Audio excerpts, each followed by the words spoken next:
Hey Cinema Central, it's your host, Thomas Price. I'm coming to you live from the Rocky Mountain Dinosaur Resource Center here in Woodland Park, Colorado. Believe it or not, I've been coming to this museum ever since it opened on May 28th, 2004. So for over 20 years. And what can I say? I absolutely love this museum.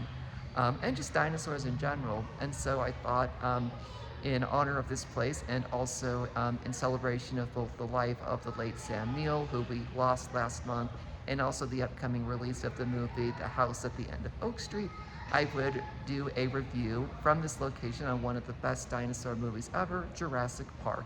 A little bit of background first. Jurassic Park was originally released on June 11th, 1993. It was directed by Steven Spielberg and based upon the book of the same name by Michael Crichton.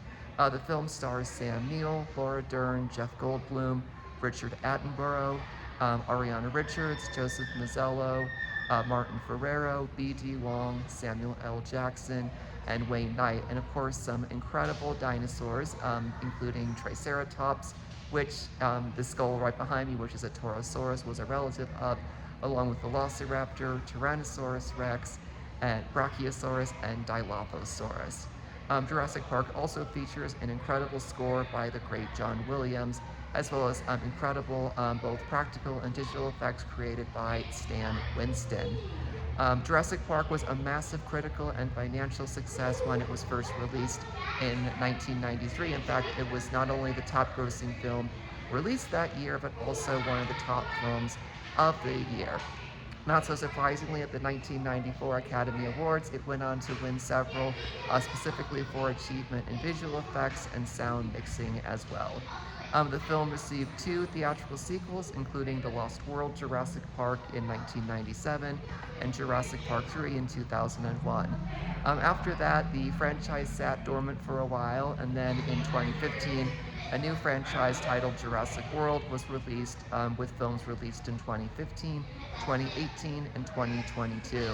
And then just last year, a sort of standalone film called Jurassic World Rebirth was released. So, as you can see, it became a massive franchise.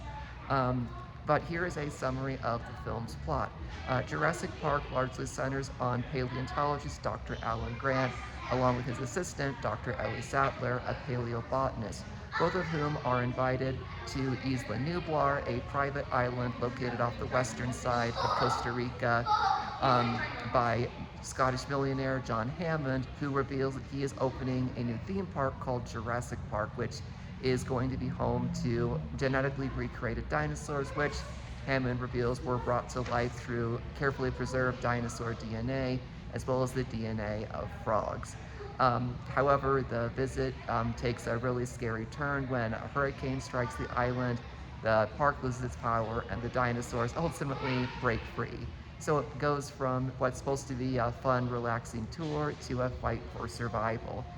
When I try and think of what makes Jurassic Park so awesome is not just its story, but also the performances.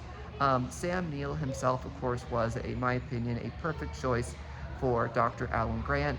Amazingly, Sam Neill himself was of New Zealand birth, but really did a very convincing American accent. And what's really cool about his performance is how he really shows how much Grant loves paleontology, and is actually literally thrown for a loop when he's forced to survive against genetically recreated dinosaurs.